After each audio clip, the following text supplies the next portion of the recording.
So what was the purpose of this book?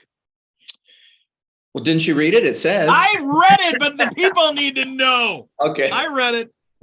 I had been writing for about 25 years, Christian history. And when I write, the publishers don't want me to use adjectives.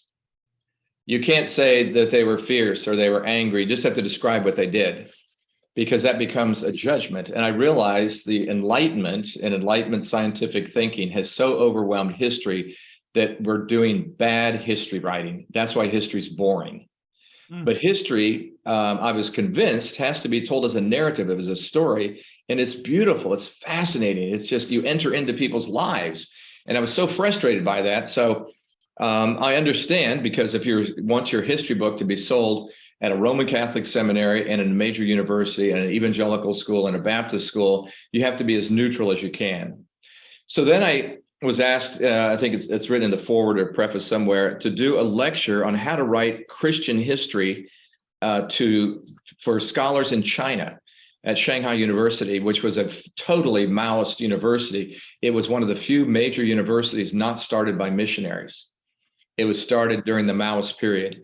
And so the head of the history department, I think, was probably sort of a closet Christian or a culture Christian, as they call them. And he said he was really having trouble when he taught about Christianity, and they had a lot of people interested in Christianity. They couldn't understand it. Why did these people come to China? You know, why would they come here and die, or their wife would die, and they would continue to stay here and work and suffer disease and all this stuff and be away from their family? As a Confucianist, why in the world would you leave your mom and dad? You're supposed to take care of them. And so I was standing there giving a lecture about this, and all of a sudden it struck me that Christianity is centered set. Mm-hmm. And if it's centered set, it's all based around the cross. And that's when I asked the question of the class, to understand why Christians do what they do, what do you see on top of a church? And only 2 people knew in the class of about 25 or 30. And this one girl raised her hand and she said, "A cross, sir." I said, "Yeah, a cross." I said, "What does that mean?" And she raised her hand. She stood up and she said, "I do not know, sir." I thought, whoa, how are you going to study Christian history or the history of Christianity in China if you don't even know what the cross means?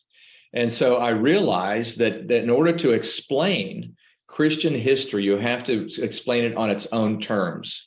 What Christians claim they're doing. Now, they can be doing it poorly, and then you can critique it, or they can be doing it great, but you critique it on their own terms. And so the example that I use is, if you're going to be writing the history of gangs in New York City, you're going to have to study something about the economy, about housing, about schools, and neighborhoods. Those would be the things you'd focus on. You might not focus on climate.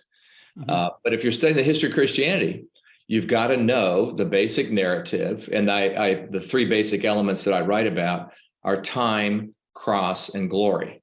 And so that becomes the outline for the book.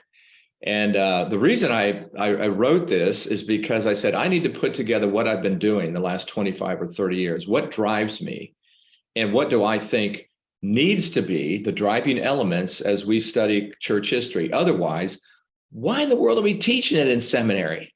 Mm-hmm. Who cares that we study history? We should just study the Bible, right? No, we need to study history, because if we have a mindset of time, cross, and glory, then as we study the history, have some way of critiquing what's been going on.